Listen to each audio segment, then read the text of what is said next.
दिखाई पड़ती हैं। कोई कम ज्ञानवान है, किसी का ज्ञान अधिक है, कोई धनवान है, किसी के जिम्मे दरिद्रता और गरीबी आई है। वृक्ष हैं, अग्नि है, जल है, वायु है, पृथ्वी है। ये पंच भूत तत्व हैं। ये पूरा लोक जो हमें दिखाई देता है विविधताओं से भरा हुआ है। इस पूरे विश्व को कौन व्यवस्थित करता होगा? मेरे अपने जीवन को, मेरे से पृथक अन्य और जीवों के जीवन को, और यहां तक कि इस सारे दिखाई देने वाले दृश्य जगत को कौन व्यवस्थित करता होगा? कौन इसे बनाता है? कौन इसे मेंटेन करता है? और कौन इसके नष्ट होने में सहयोगी बनता है? इन बातों की जिज्ञासा सबके भीतर होती है, और इन प्रश्नों का समाधान सब लोगों ने अपने अपने ढंग से, अपनी अपनी क्षमता के अनुसार खोजा है। एक सामान्य रूप से सभी के भीतर जो बहुत अधिक मात्रा में प्रचारित और प्रसारित बात है वो ये है कि जितना भी ये दृश्य जगत दिखाई दे रहा है, इसको बनाने वाला भी कोई एक ईश्वर है, इसको मिटाने वाला भी कोई एक ईश्वर है, इसको मेंटेन करने वाला भी कोई एक ईश्वर है। ईश्वर इन तीन रूपों में इस सारे दृश्य जगत को व्यवस्थित करता है, और वह सर्वशक्तिमान है। और इतना ही नहीं, वो हम सबसे बहुत दूर कहीं कहीं किसी आकाश में बहुत ऊंचाई पर बैठा हुआ है, ऐसा प्रचारित है। और ऐसा लोगों के अंदर, अधिकांश लोगों के अंदर यही मान्यता है। तब बहुत सारे प्रश्न जो हमने अभी उठाए हैं, उनका समाधान क्या इस ईश्वर नाम की किसी चीज को मान लेने से मिलता है क्या? कहीं ऐसा तो नहीं कि ये जो विविधता दिखाई पड़ रही है उसके ऐसा मान लेने में कि ये सब ईश्वर के द्वारा इतनी विविधता बनाई गई है।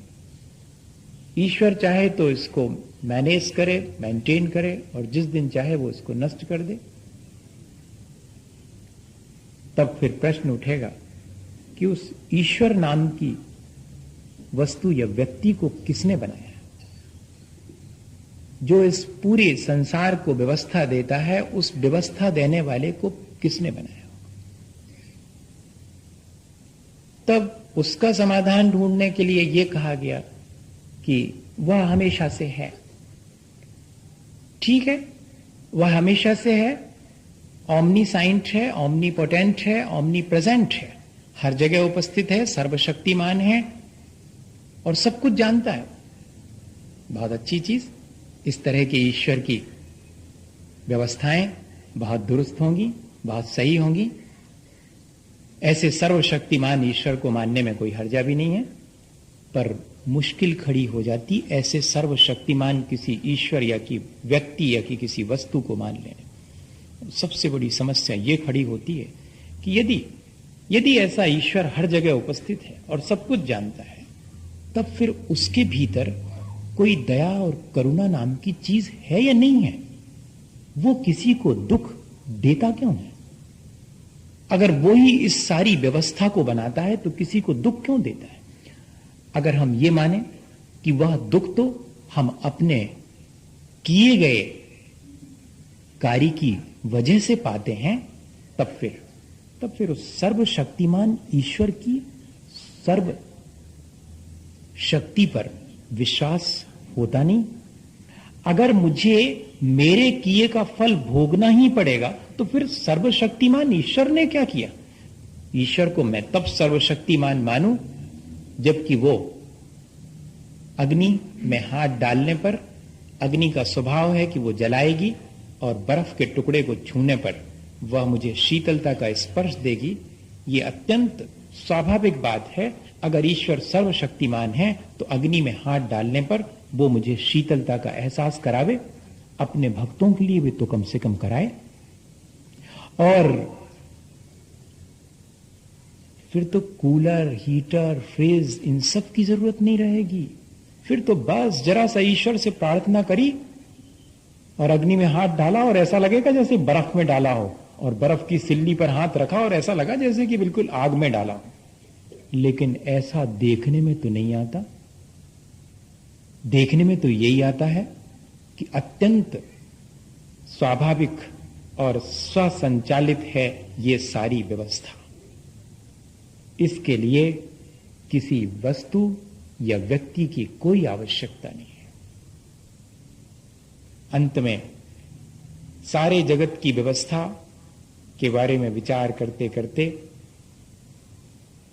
भले ही यह बात प्रचारित हो, लेकिन जो दार्शनिक हैं, जो विचारक हैं, जो ऋषि हैं, मुनि हैं, जो तत्वद्रष्टा हैं, वे जानते हैं। यहां तक कि श्री कृष्ण ने गीता में श्री कृष्ण के नाम से कहलवाया है कि ना कर्तृत्वम न कर्माणि लोकस्य सृजति विभु।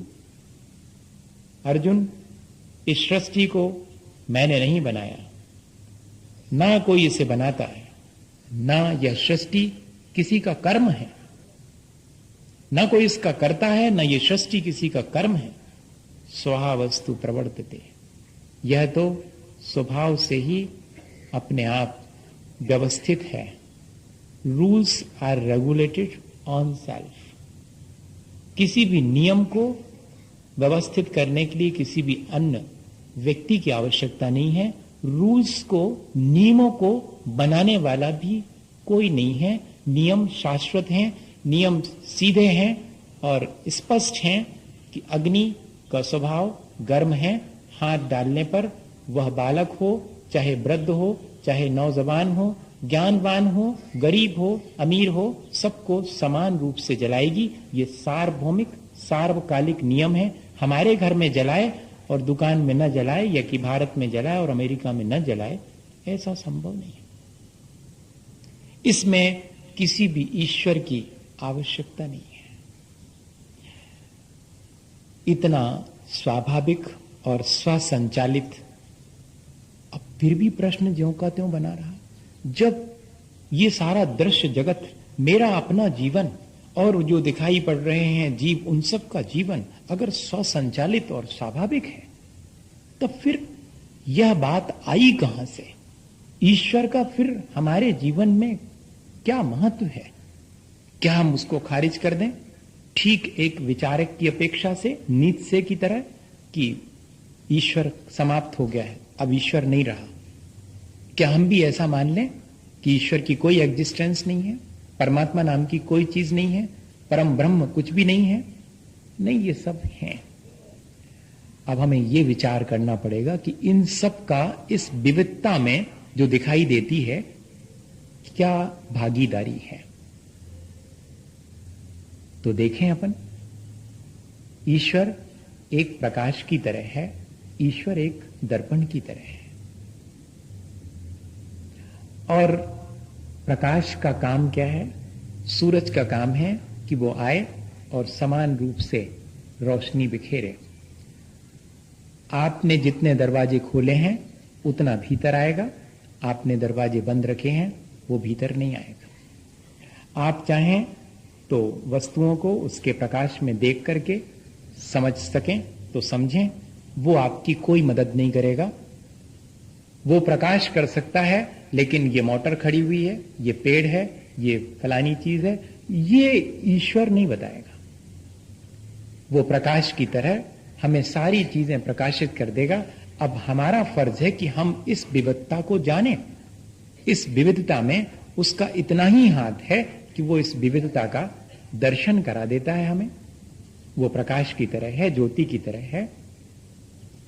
और या कि वो दर्पण की तरह है। जैसे कि घर से बाहर निकलते समय जरा सा अपना चेहरा दर्पण में देखते हैं और देखते हैं कि कहीं कोई कालिक तो नहीं लगी है, और लगी अगर होती है तो उससे अलग कर देते हैं। कालिक दर्पण में नहीं लगी है, न दर्पण पहुंचने से कालिक खत्म होगी और न दर्पण हमारी कालिक पहुंचेगा, पहुंचना हमें पड़ेगी। ईश्वर का काम इतना ही है कि हमारे कालिक को और हमारी उज्जवलता को, दोनों को दर्पण की तरह बता देता है।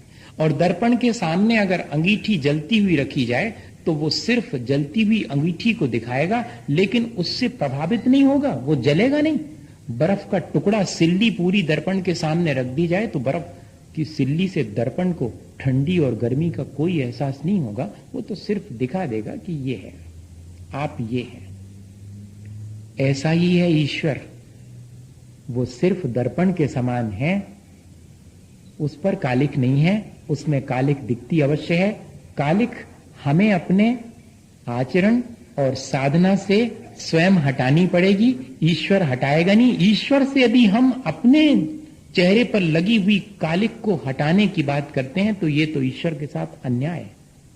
जैसे दर्पण से ये अपेक्षा रखना कि वो हमारे चेहरे पर लगी कालिक दिखाएगा और साथ में वो कालिक पहुंचने का इंतजाम भी करेगा, ठीक ऐसा ही ईश्वर से ये अपेक्षा रखना कि वो हमारी अपनी कमियों को, हमारी अच्छाइयों और बुराइयों को दिखाने के साथ उनको व्यवस्था भी देगा। व्यवस्था देना उसका काम नहीं है, उसके माध्यम से व्यवस्थित हो जाना ये हमारा अपना दायित्व है।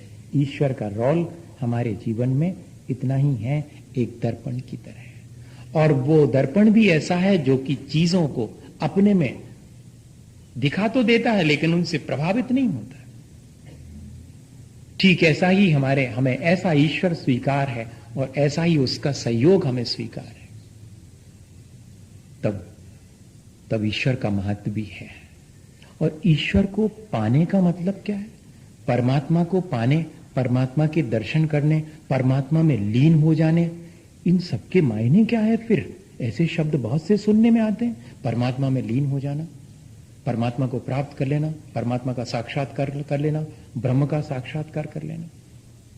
जहां यह कहा जाता है कि अहम ब्रह्मास्मि, मैं ही ब्रह्म हूं, वहां पर यह इशारा किया जाता है कि मैं सिर्फ मनुष्य नहीं हूं, मैं सिर्फ किसी का पुत्र या किसी का पिता या किसी की मां नहीं हूं, मैं परमात्मा की हैसियत का हूं, मैं ब्रह्म स्वरूप हूं। और परमात्मा कोई व्यक्ति नहीं है जिससे कि मुझे मिलने जाना हो, जिसका कि मुझे दर्शन करना हो या जिसमें मुझे समाना हो, वो व्यक्ति नहीं है। परमात्मा एक अवस्था है जो कि हर आत्मा को प्राप्त हो सकती है। वो परम विशुद्ध अवस्था है परमात्मा। कोई ऐसा व्यक्ति नहीं है, कोई पुरुष नहीं है जैसे कि हम हैं। इसलिए परमात्मा से मिलना अंततः अपने ही परम विशुद्ध स्वरूप का साक्षात्कार करना, उससे मिलना और उसमें लीन हो जाना। परमात्मा में लीन होना, अपने आप में, अपने शुद्ध स्वरूप में लीन होना है। हमें ये बात पहले बहुत स्पष्ट होनी चाहिए कि ये जो विविधताएं दिखाई पड़ती हैं, जिनके बारे में हमने बहुत जल्दी ये विचार कर लिया, हमारी बुद्धि से परे मालूम पड़ता है। कैसे एक पेड़ की पत्ती नहीं बना सकता विज्ञान, एक शेल नहीं बना सकता अपने शरीर का, तो फिर ये किसने बनाया होगा? तो हमारे पास जब इसका कोई उत्तर नहीं था तो हमने कहा ईश्वर, ईश्वर, ईश्वर ने बनाया, वो सर्वशक्तिमान है, वो सब व्यवस्था बनाता रहता है। एक घर की व्यवस्था बनाने वाले को कितनी मुश्किलें और कितना संक्लेश उठाना पड़ता है, कितना हर्ष विषाद में वो डूबा रहता है। और यदि पूरे विश्व की व्यवस्था बनाने वाला क्या उसी हर्ष विषाद और उसमें डूबा रहेगा? नहीं, वो दर्पण के समान अत्यंत निर्मल है, सारी चीजें उसमें झलक सकती हैं, लेकिन वो उन चीजों को बिना प्रभावित हुए सिर्फ दिखाता है और अपने आप में लीन रहता है। वो इस सब प्रपंच में नहीं है। सारा प्रपंच, तब फिर खोजना पड़ेगा कि इस प्रपंच का, इस संसार की विविधता का कारण कोई और है। ये बात तो स्पष्ट हो गई कि ये जो ईश्वर जो हमारी अपनी भ्रांति है और जो हमें अपने आप को बचाने का उपाय हमने खोज लिया था कि चाहे कुछ करो, बस सारा डाल दो उसके ऊपर, अच्छा है तो और बुरा है तो। इसमें भी थोड़ा सा लाभ तो है। थोड़ा लाभ यह है कि ईश्वर पर अगर सब कुछ डालने की तैयारी हो तो भी बड़ी शांति मिल सकती। इस विविधताओं भरे संसार से हम धीरे से ऊपर उठ सकते हैं अगर ऐसी चीज आ जावे तो। लेकिन मजा हमारे साथ ये है कि अगर कुछ अच्छा होता है तो उसका श्रेय हम लेते हैं, बुरा होता है तो ईश्वर पर डालने का मन होता है कि क्या करें, ईश्वर को यही मंजूर था। ये दोहरा हिसाब हमारे साथ है।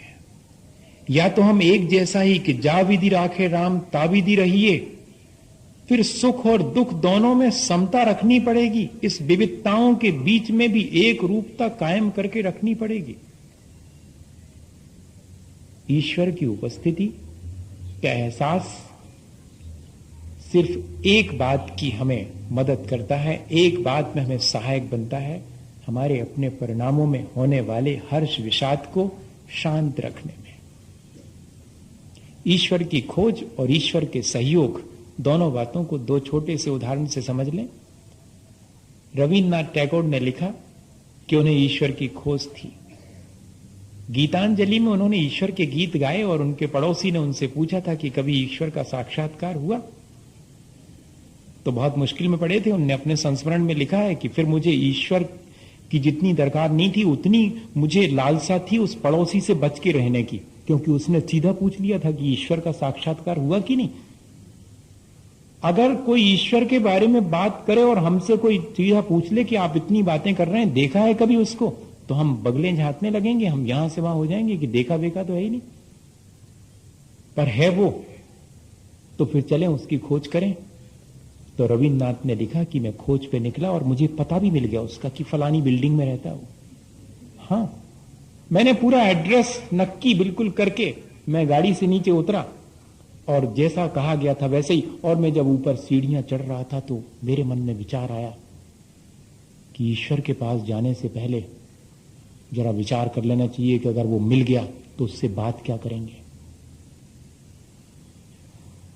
और चुपचाप जाना चाहिए। मैंने जूते उतार लिए और उतार करके हाथ में ले लिए, दबे पांव सामने जाके देखा तो नेम प्लेट बिल्कुल ठीक लगी थी, ईश्वर यहीं रहता है। यहां तक तय हो गया। मैं बिल्कुल दरवाजे पे एक प्रतीकात्मक रविन्द्रनाथ ने वर्णन किया है उसका कि मुझे मालूम भी पड़ जाए, और मुझे मालूम भी पड़ गया और मैं उसके पास दबे पांव पहुंचाऊं। और जैसे ही दरवाजा खटखटाने का मेरा मन हुआ पर हाथ रुक गए कि ईश्वर की खोज में मैं अगर लगा रहूं तो कम से कम ये अनुभव तो होता है कि ईश्वर है। लेकिन जिस दिन मैं ईश्वर को इस तरह से जीता जाता पालूंगा फिर तो उसकी खबर ही नहीं लूंगा मैं। ऐसे तो बहुत से लोग हैं जिनको मैं परिचित हूं और जिनसे मिल लिया है मैंने, और फिर मैं भूल जाता हूं उनको उनसे मिलने के बाद। अच्छा यही है कि मैं ना मिलूं और उसे खोजता रहूं ताकि मुझे ईश्वर का ध्यान बना रहे। ईश्वर की खोज मुझे ईश्वर की याद बनाए रखने में मदद करती है कि मैं खोजता रहूं। और अगर मैंने ऐसा पा लिया और फिर भी मैं संसार में रहूं तो फिर ईश्वर को भूल जाऊंगा। ईश्वर को पाने के बाद फिर संसार में रहने के लिए कोई आवश्यकता नहीं पड़ती। ये प्रतीक है कि एक बार यदि ईश्वर को पा लिया तो फिर संसार समाप्त हो जाएगा। ईश्वर को पाना अपने संसार को समाप्त कर देना है और कुछ नहीं। ये प्रतीकात्मक है ईश्वर को पाना। और इतनी ही नहीं, ईश्वर मदद कैसी करता है हमारे सारे कामों में, हमारी इस विविधता के बीच भी, हमारी इन विषमताओं के बीच भी हमें समता का पाठ सिखाता है। जैसे कि हमने आपको उदाहरण दिया था पहले, आज वो बहुत जरूरी है उसको याद करना। विनोबा की मां जावन डाल के दही जमाती थी और राम का नाम लेती थी। विनोबा जब बड़े हो गए तो उन्होंने कहा कि मां, और सब बातें आपकी समझ में आती हैं, ये बताओ दही जामन से जमता है या ईश्वर का नाम लेने से? ये क्लियर कर दो, आगे हमें बहुत जरूरत पड़ेगी। आप तो अभी जमाती हैं, पर हम रोज देखते हैं कि जामन भी डालती हैं और राम का नाम भी लेती हैं। इसका मतलब है कि दोनों ही से जमता है क्या, या किसी एक से जमता है? अगर किसी एक से जमता है तो या तो जामन डालना बंद करो या कि भगवान का नाम लेना बंद करो। ये क्या मामला है? तो उनकी मां ने हंस करके और कहा कि बेटे, जमता तो दूध दही बनता है, जामन से ही जमता है, तो फिर ईश्वर की क्या आवश्यकता? बेटे, सिर्फ इतनी आवश्यकता है कि कल जब सुबह बहुत अच्छा दही जम जाएगा तब मुझे ये अहंकार ना आ जाए कि मैंने जमाया है, इसलिए राम का नाम ले लिया। मेरी श्रद्धा मेरे इस कर्तापने और अहंकार को कि मैं करता हूं, इसको नष्ट करती। इसलिए ईश्वर के प्रति श्रद्धा भी आवश्यकता है। ईश्वर का इतना बड़ा रोल है, ये सहयोग बहुत जरूरी है ईश्वर का जीवन में, कि मैं उसके प्रति श्रद्धा रखूं और अपने अहंकार को, और अगर कल के दिन नहीं जमता है तो मैं किसी को शिकायत ना करूं, मैं किसी को दोषी ना ठहराऊं, मैं संक्लेश ना करूं। इससे मुझे ईश्वर बचा लेता है। मुझे अहंकार और संक्लेश दोनों से बचाने में मदद करता है। ईश्वर की मेरे जीवन में मदद इतनी ही है, वो मेरे जीवन को सुखी दुखी बनाता है, मेरे बॉडी को कंस्ट्रक्ट करता है, या कि मुझे इस संसार में धनवान ज्ञानवान या कि दरिद्र और बिल्कुल मूर्ख बनाता है। इसमें उसका कोई हाथ नहीं है। उसका हाथ सिर्फ यह है कि अगर मैं मूर्ख हूं तो मुझे धैर्य बनाता है, मैं ज्ञानवान हूं तो मुझे अहंकारी बनने से रोकता है। बस इतना रोल है उसका, और ये बहुत बड़ी चीज है। इस तरह यदि हम देखें तो कुछ हद तक तो हमने इस बात को बहुत क्लियर कर लिया कि हां, सचमुच है तो ऐसा ही, कोई और है। क्या है वो जिसने कायम करके रखा है, जिसने मेरे जीवन को सुख दुख हर्ष विषाद ज्ञान अज्ञान ये सब दिया है? देखें, अपन अग्नि को गर्म बनाने में किसी का हाथ नहीं है, बर्फ को ठंडा बनाने में किसी का हाथ नहीं। इसी तरह दूध में पानी मिलाने का किसी का काम है क्या? नहीं। हमेशा से तिल में तेल भरने का इंजेक्शन से किसी का काम है कि नहीं? जो हमारी बुआ पहली बार विदेश गई तो वो यहां से जलेबी लेके गई थी, जलेबी, हाँ, इंडिया से पहली बार। वो सुनाती हैं, वो टेबल टेनिस की वो रही खिलाड़ी, तो वहां खेलने गई थी उस समय, उस जमाने। अब तो वहीं पर बस गई। तो वो हम लोगों को बाद में आके बताया कि वो लोग बहुत बहुत आश्चर्य कर रहे थे। वो मेरे से पूछने लगे कि ये जो गोल गोल चीज है ये बनी कैसे? तो हमने बता दिया कि ऐसे ऐसे बनी। तो फिर वो तो ठीक है, लेकिन इसमें ये जो सीरा है वो क्या इंजेक्शन से भरा था क्या? अब उनने तो ये वाली डिश देखी नहीं थी, ये भर कैसे गया उसमें सीरा? इंजेक्शन से भरा होगा शायद, सिरिंज से। ठीक ऐसा ही हमारे मन में प्रश्न उठ सकता है कि दूध में पानी किसने मिलाया? हमारे जीवन को ऐसा किसने बनाया? नहीं, दूध में पानी जैसे हमेशा से है, ऐसा ही संसार में ये जीव विकारी अवस्था को हमेशा से प्राप्त है। सुख दुख कमी वेशी ज्ञान धन दरिद्रता ये सब हमेशा से है। जैसे कि दूध में पानी है, किसी ने उसको मिलाया नहीं है, स्वाभाविक है। जैसे कि तिल में किसी ने तेल भरा नहीं है, वो जैसे ही तिल उगता है उसमें तेल भी हमेशा है। जैसे ही कोई मनुष्य जन्म लेता है वो अपने साथ अपने विकारों को लेके आता है। ये विकार है क्या चीज? अब बस यहां से शुरू करते हैं आज अपन अपनी यात्रा। कितने दिन चलेगी? उतने दिन जब तक कि समझ में नहीं आ जाएगी। बस जिस दिन समझ में आ जाए अपना काम पूरा हो गया, और कोई आवश्यकता नहीं है ज्यादा उलझने की। ज्ञान उतना ही आवश्यक है जितना कि लगी हुई भीतर की गठानों को धीरे से खोल देवे और हमें उन्मुक्त कर देवे, हमें उलझनों से पार कर देवे, हमें चीज स्पष्ट सामने आने लगे, राई लगती। इतना ही आवश्यक है। उसके लिए अपन ने ये प्रक्रिया शुरू की है। यहां तक पहुंच गए कि मेरे अपने विकार हमेशा से हैं। सबके भीतर जो भी दिखाई पड़ रहा है वो सारा खेल इसी विकार का है, और वो विकार आते कहां से हैं? हमेशा से हैं। उनका कारण भी मुझे अपने भीतर खोजना पड़ेगा, और उनका कारण मेरे अपने विकारों का, मेरी अपनी आसक्ति, मेरी अपनी अज्ञानता, मेरा अपना ये शरीर मेरे इन विकारों को आगे बढ़ाने में मदद देता है, और मेरे अंदर के जो विकार हैं वो मेरे द्वारा ही जनरेट होते हैं, किसी और के द्वारा नहीं होते। मैं विकार से ग्रसित हूं हमेशा से, और उन विकारों की जिम्मेदारी मेरी अपनी है, इंडिविजुअल है, और उन विकारों के घटाने बढ़ाने में ये मेरी मदद करता है, ये हमेशा से मेरे साथ है। एक विशेष सर्कल है जिसमें हम अपने थॉट्स की एक्टिविटीज, अपने स्पीच की एक्टिविटीज, अपने बॉडी की एक्टिविटीज हमेशा करते रहते हैं, और इस शरीर के माध्यम से हमारे भीतर जो भी भाव आते हैं, थॉट्स और फीलिंग्स होती हैं, वे सारा इस विविधता के लिए रेगुलेट करती हैं, और कोई अतिरिक्त नहीं है। हमारे अपने कर्म और हमारा अपना शरीर हमारे संसार के भ्रमण का और इस विविधता का कारण है। यहां तक हमने इस बात को समझ लिया। वे कर्म कैसे हैं? वे हमारे साथ बनते भी हैं, वे हमारे भोगने में भी आते हैं, वे हमारे करने में भी आते हैं। तीन तरह के हैं।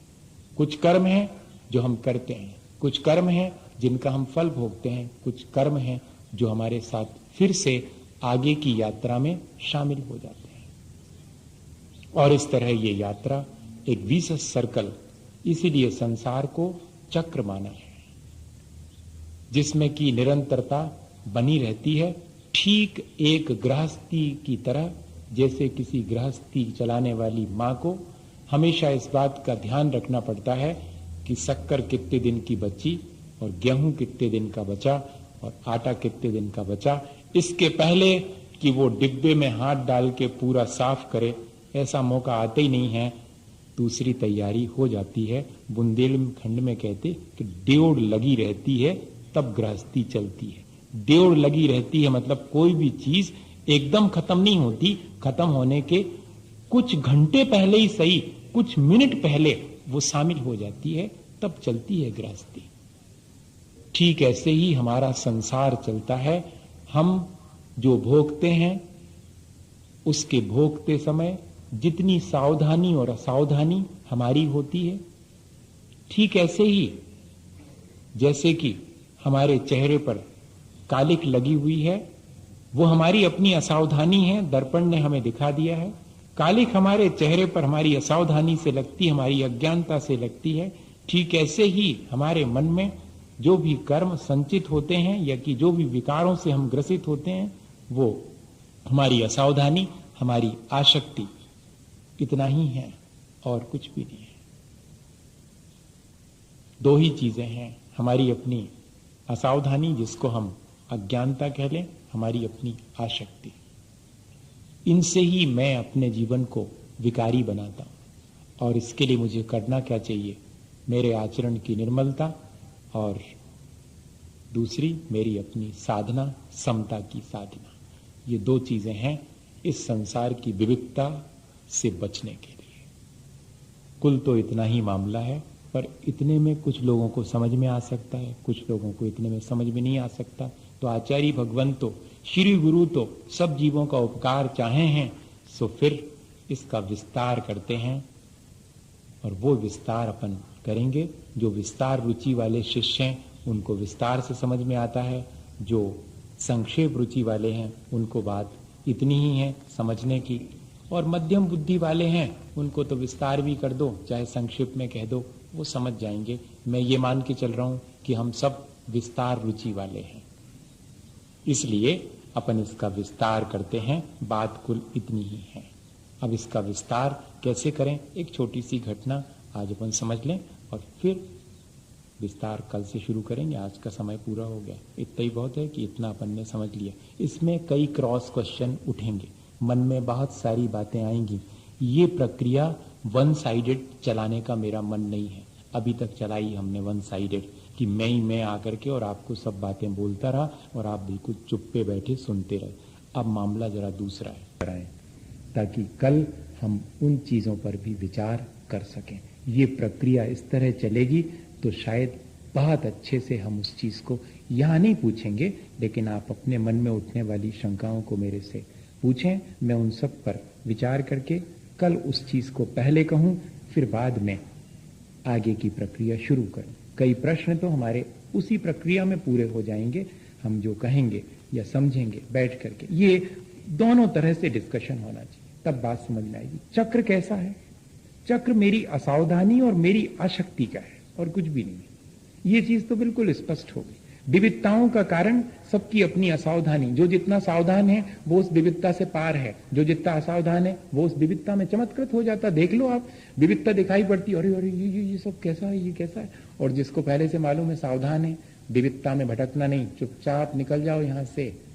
बच्चे नहीं निकल सकते, बच्चे तो देखेंगे सब एक एक एक एक। और जो बड़े लोग हैं उन्हें मालूम है कि यहां से इस रास्ते से सीधे गुजर जाना है, आसपास चारों तरफ कुछ नहीं देखना है। बस जो सावधान है वो संसार से आसानी से बाहर निकल जाता है, और जो विविधताओं को देख करके उनका समाधान खोजने की कोशिश नहीं करता, बल्कि विविधताएं उसे आकृष्ट करती हैं और उसकी आसक्ति को बढ़ाती हैं। जो आसक्त हो जाता है वो फंस जाता है, ट्रैप हो जाती है उससे सारी चीजें। जिस चीज का जितना आकर्षण होगा हम उस चीज से उतने बंध जाएंगे। बंधना और कोई बड़ी चीज नहीं है। मेरी आसक्ति मुझे चीजों की विविधता से बांध लेती है, और मैं सावधान हो जाऊं और मैं अनासक्त होकर गुजरूं तो ये संसार अपनी जगह ज्यों का त्यों है। मैं इस चक्र से पार हो जाता हूं, मैं परिधि से पार होकर सेंटर में आ जाता हूं। और हम सब की कोशिश सिर्फ इतनी है कि इस संसार की परिधि पर चक्कर खाते जिंदगी निकल गई, और मुझे अब उस चक्कर को छोड़ करके अब अपने सेंटर, अपने केंद्र में स्थापित करना है अपने आप को। प्रक्रिया इतनी है। वो जो मैं उदाहरण कह रहा था, 4 मित्र थे और चारों के मन में आया कि वे कुछ जीवन में हासिल करें, कोई ऐसी चीज जिससे कि उनको संतोष हो। सब लोगों के मन में यही बात आती है कि यहां कुछ ऐसा हासिल कर लें जिससे कि संतोष हो, लेकिन सबके अपने संतोष का ढंग अलग अलग है। कोई थोड़े में संतुष्ट है, कोई उससे ज्यादा में संतुष्ट है, कोई और ज्यादा में संतुष्ट है, और कोई संतुष्ट नहीं है। जो जितना यहां संतुष्ट है वो उतना संसार से पार है, और जो जितना असंतुष्ट है उसका संसार उतना बड़ा है। अपन को ये देखना है कुल। तो चारों मित्र चले। किसी ने बताया कि इस रास्ते जाओ, यहां पर जगह में बहुत कीमती चीजें मिलेंगी। उन्होंने कहा चलते हैं। चले वो चारों एक साथ चले, और जैसे ही कुछ किलोमीटर पहुंचे वहां पर दिखाई पड़ी एक तांबे की खदान। कहानी प्रतीकात्मक है, पढ़ी होगी आपने भी। तांबे की खदान मिली। 4 में से एक ने कहा, अरे अरे इतनी कीमती चीज ले लो, बस इतने से जीवन चल जाएगा, जितनी ले चल रहा हूं उतनी ले लो। बाकी 3 ने कहा, नहीं इससे कुछ नहीं होने वाला, ये बहुत हल्की धातु है। जरा जब तांबे की मिली है, वो बताने वाला बताता है कि बहुत मिलता है, तो थोड़े और आगे चल। हाँ, चौथा वाला वहीं रुक गया, 3 आगे बढ़ गए। कुछ किलोमीटर चले, अब की बार चांदी की खदान मिली। उन्होंने कहा, देखा मैंने कहा था ना, वो चौथा वाला बिल्कुल बुद्धू। ऐसा ही लगता है यहां पर, ऐसा ही लगता है सबको। और उनमें से भी 3 में से तीसरे वाले ने कहा कि मुझे तो संतोष है, चांदी की बहुत कीमत है। 2 ने समझाया उसको कि बताने वाले ने देखो कितना सही बताया था, जब तांबे की और चांदी की मिल गई है तो अब निश्चित है कि सोने की मिलेगी, तुम कहां रोक रहे हो यहां पर। उसने कहा नहीं नहीं, अब तो मैं रुकता हूं। रुक गया वो, 2 आगे बढ़ गए। मिलना थी सोने की, मिली क्यों नहीं मिलेगी। सोने वाली खदान भी मिल गई। तब 2 में से एक कहता है कि बस बहुत हुआ। एक ने कहा, सुनो, जब सोने की मिली है तो अब हीरे जवाहरात की तय है। जयपुर आने ही वाला है, बस जस्ट सारे स्टॉपेज छोड़ दिया आपने, अब थोड़े और चलो। और वो आगे बढ़ गया, 3 तांबे, चांदी और सोने में संतुष्ट होकर के आगे बढ़ गए। आप इसको अपने ऊपर घटित मत करना भैया, नहीं तो आप मेरे से नाराज हो जाएंगे, मुझे आपके साथ रहना है, अभी नाराज नहीं करूंगा। लेकिन हम किस तरह से फंस जाते हैं, हमारी अपनी असावधानी कितनी है, हमारे अंदर के विकार जो कि अनादिकाल से चले आ रहे हैं वो किस तरह हमें असावधान कर देते हैं, किस तरह हम अपनी असावधानी से आसक्त हो जाते हैं और किस तरह इस विशेष सर्कल में फिर शामिल हो जाते हैं और फिर एक उलझन अपने हाथ से खड़ी कर लेते हैं, नए सिरे से फिर सब समझना शुरू करते हैं कि क्या होता होगा, कैसे होता होगा, मैं कहां से निकलूंगा, जबकि सारी चीज स्पष्ट थी। चौथे वाले ने देखा कि हीरे जवाहरात की खदान तो आई नहीं, लेकिन इतना जरूर है कि एक व्यक्ति सामने जरूर बैठा है, वो शायद कुछ इंफॉर्मेशन देगा। पहुंचा उसके पास, देखा तो उस व्यक्ति के ऊपर और एक चक्र घूम रहा था बहुत तेजी से, बहुत तेजी से, बिल्कुल अधर में। ऐसा भी नहीं कि उसके ऊपर कोई कील हो जिस पे घूम रहा हो, वो तो बस चक्र घूम रहा था और वो बड़ा परेशान था, भूखा प्यासा, बेहाल था, कपड़े सब फट गए थे, जर्जर थे, पर चक्र घूम रहा है और वो बैठा हुआ है। पूछा उससे कि मामला क्या है। उसने कहा कि पहले ये बताओ तुम मेरी मदद करोगे क्या। कहा करूंगा, तो फिर मैं तुम्हें हीरे जवाहरात की वो खदान बता सकता हूं। उसने कहा मैं तो वही पूछना चाह रहा था तुमसे। तो उसने कहा सुनो, तुम मेरी जगह आना स्वीकार करो तो मैं तुम्हें बता सकता हूं। उसने कहा ठीक है, इसमें क्या बात है, पर मुझे ये जो चक्र है ना, इसकी वजह से सूझता नहीं है। मेरा ये चक्र तुम ले लो तो फिर मैं बाहर खड़े होकर तुम्हें बता सकता हूं कि वो खदान कहां, उसका मैप बना दूंगा, मैं जरा इससे मुक्त हो जाऊं बस। तुम सिर्फ इतनी भावना करो कि ये मुक्त हो जाए और मुझे हीरे जवाहरात की खदान का पता बताए। उसने कहा मैं भावना करता हूं कि तुम मुक्त हो और मुझे जल्दी से, और बस इतना कहना था और वो चक्र उसके ऊपर आकर के फिट हो गया और बाहर खड़े होकर उसने कहा कि हीरे जवाहरात की यहां पर कोई भी खदान नहीं है, वो भीतर ही है, मैं मुक्त हो गया, अब मुझे चांदी सोने और उसकी भी नहीं चाहिए, सीधा यहां से घर जाऊंगा, यहां से सीधा, अब मुझे कुछ नहीं चाहिए। अब कोई और दूसरा आएगा जब उस चक्र को संभालेगा तब मुक्त होगा। प्रतीकात्मक है ये, ऐसा नहीं समझना कि कोई हमारे चक्कर को स्वीकार कर ले तो हम चक्कर से मुक्त हो जाएंगे। नहीं, हम जिस दिन चाहें उस चक्कर से मुक्त होना, उस दिन हम मुक्त हो सकते हैं। हमारी अपनी सावधानी और हमारी अनाशक्ति इस संसार के चक्र से मुक्त कर सकती, लेकिन इस चक्र को पहले समझ लें। समझेंगे अपन कि ये चक्र कैसे शुरू हुआ, इससे मुक्त होने का उपाय क्या है, इन सब पर अपन क्रमशः विचार करेंगे, इसी भावना के साथ कि हम इस सारी प्रक्रिया को समझ करके और अपने जीवन को इस संसार के चक्र से मुक्त कर सकें। बोले आचार्य गुरुवर विद्यासागर मुनि महाराज। हे गुरुवर शाश्वत सुख दर्शक, यह नग्न स्वरूप तुम्हारा है, जग की नश्वरता का सच्चा दिग्दर्शन करने वाला है।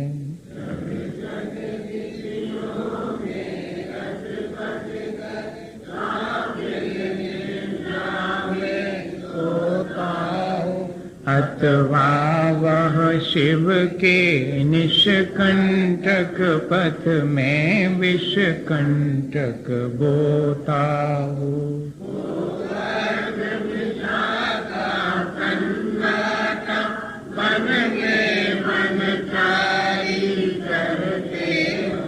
तब शांत निराकुल मानस तुम तत्वों का चिंतन करते हो। करते तपशैल नदी तट पर, की घड़ियों में समता रस पान किया करते सुख दुख दोनों की घड़ियों में। अंतर ज्वाला करती वाणी मानो लड़ती हो फुलझड़ियाँ। भव बंधन तर तर टूट पड़े खिल जावे अंतर की कलियाँ। तुम सागामी क्या कोई हो जग को देवी जग की निधिया। दिन रात लुटाया करते हो शम शम की अविनश्वर मणियाँ। हे निर्मल देव तुम्हें प्रणाम, हे ज्ञान दीप आसम प्रणाम। हे शांति त्याग के मूर्तिमान शिव पथ पंथी गुरुवर प्रणाम। नाश वे को ज्ञान के प्रकाश वे को चाहो द्रव्य जान वे को बंध विद भान वे को सपर पिछान वे को परम प्रमाणी है। बताए वे को जीव के जताए वे को जहाँ तहाँ तार वे को पार के उतार वे को सुख विस्तार वे को यही जिनवाणी है। जावानी के ज्ञान दे मुझे लोकालो तो प्राणी मस्तक नमो सदेव।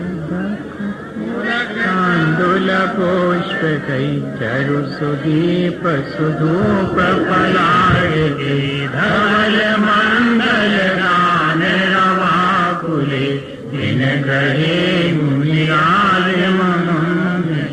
ओम ह्रीम श्री परम पूज्य 108 आचार्य श्री विद्यासागर जी महाराज के संगत मुनि क्षमा सागर जी मुनि भव्य सागर जी महाराज के चरण कमलों की पूजा नरपत प्राप्त अर्घ्यम निर्पामते स्वाहा।